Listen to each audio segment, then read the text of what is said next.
देखा है, माँ को छोड़ करके ध्रुव चले हैं। माँ हाय बेटा कह करके मुंह के भर गिरी है, अब तो माँ के आंखों की रोशनी भी चली गई। हाय बेटा ध्रुव, हाय मेरे लाल, इस वक्त में हमें केवल तेरा एक सहारा था, तू भी हमें छोड़ कर जा रहा है। जा ध्रुव, मेरा आशीर्वाद है, मेरा आशीर्वाद है ध्रुव।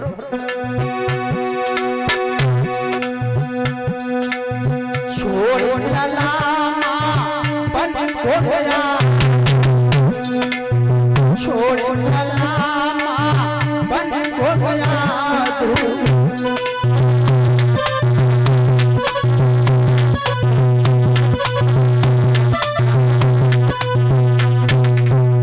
महाराज ध्रुव जंगल की ओर चल दिए।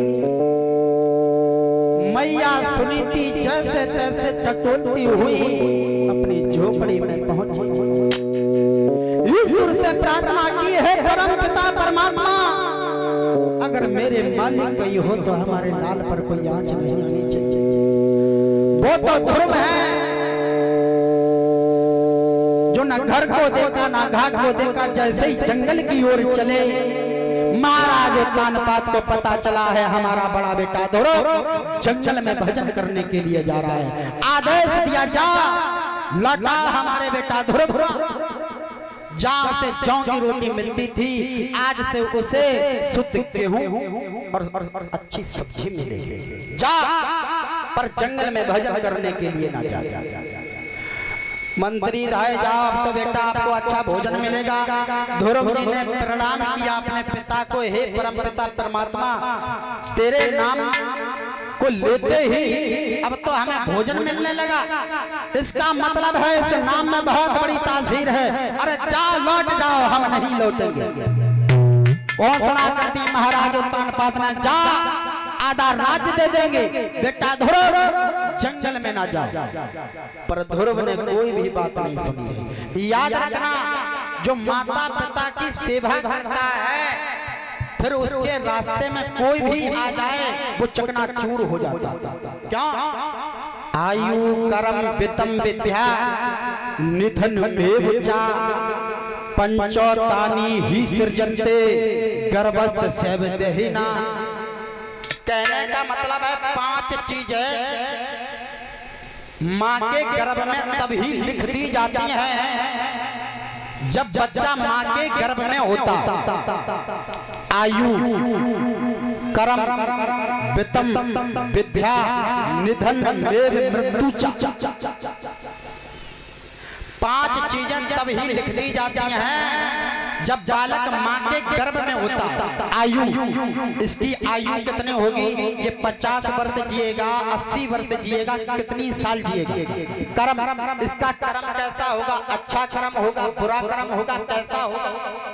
वित्त माने दौलत, ये अपने जीवन में कितनी दौलत कमाएगा, कितना धन कमाएगा। आयु कर्म वित्तम विद्या, कितना ज्ञानवान होगा, कितना अज्ञान होगा। निधन में बचा, यहाँ तक है कि माँ के गर्भ में ये भी लिख दिया जाता है इस बच्चे की मृत्यु 50 वर्ष में होगी या 60 वर्ष में होगी। तो हमारे जीवन में माँ बाप से बढ़ के कोई नहीं है। जो माता पिता का आशीर्वाद लेते हैं, माता पिता की सेवा करते हैं, उनके जीवन में कभी कोई भी कष्ट नहीं आता। और याद रखना, जिस दिन आपके द्वारा आपके माता पिता के आंखों में आंसू बह गए तो समझ लेना जितना भी आपने पुण्य धर्म किया ये सारा का सारा बह गया। इसलिए अपने जीते जी अपने बुजुर्गों के आंखों में आंसू को मत आने देंगे। जो माता पिता गुरु के आशीर्वाद को लेकर के चलते हैं उनका जीवन हमेशा धन्य रहता है।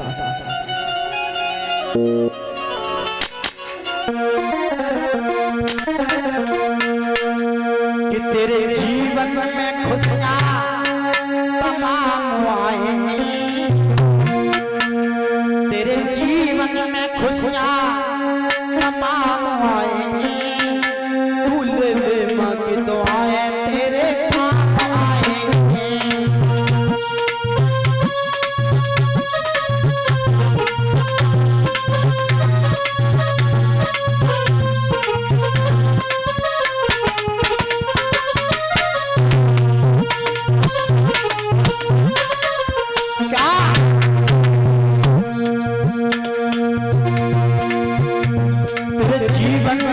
खुशियां तमाम आएंगी, तेरे जीवन में खुशियां हजार आएंगी, बुलबुल माँ की दुआएं तेरे काम आएंगी, बुलबुल दुआएं तेरे काम आएंगी।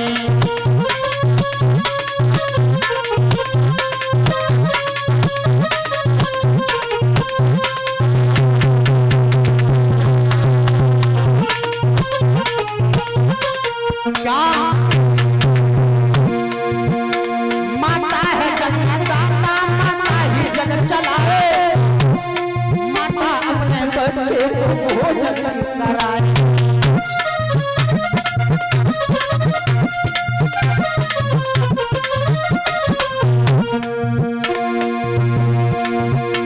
वो माता जन्मदाता, माता ही जग चलाए, माता अपने बच्चे को भोजन कराए।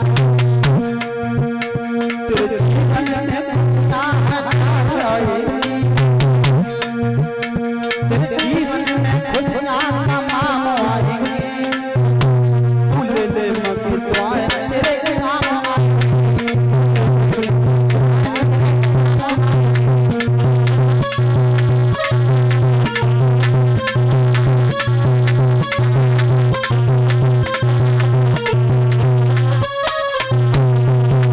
भैया आज ध्रुव जंगल की ओर चले हैं, माँ ने आशीर्वाद तो दे ही दिया है। जैसे ही जंगल में पहुंचे हैं, जब जंगल में पहुंचे हैं, बाबा नारद की नजर पड़ी, आवाज लगाई है कौन है, खड़ा हो जा जो इस जंगल में भागता हुआ चला जा रहा है, किसी शेर या भेड़िए के मुंह में चला जाएगा, खड़ा हो जा। ध्रुव खड़े हो गए। बाबा नारद पहुंचे, कहाँ जा रहे हो, किस लिए आए हो, किसकी खोज में हो? बोले हम अपने पिता को ढूंढने के लिए आए हैं। अरे तुम्हारे पिता का नाम क्या है?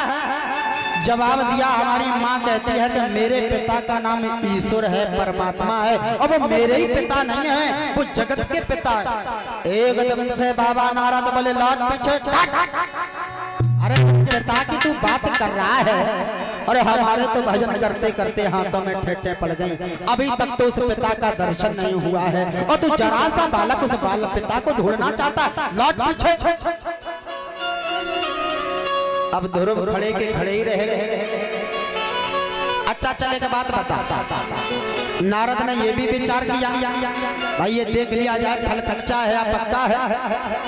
एक बात पूछी, एक बात बता, तू भोजन कितनी बार करता है? बोले कभी हम 5 बार भी कर लेते हैं, कभी 8 बार भी कर लेते हैं, और जब तक मेरी माँ मुझे भोजन नहीं कराती है तब तक मैं भोजन नहीं करता हूँ। नारद बोले लौट पीछे, तेरी माँ जंगल में तुझे भोजन कराने आएगी? अब बहुत सुंदर बात कहते हैं बाबा नारद से भक्त ध्रुव।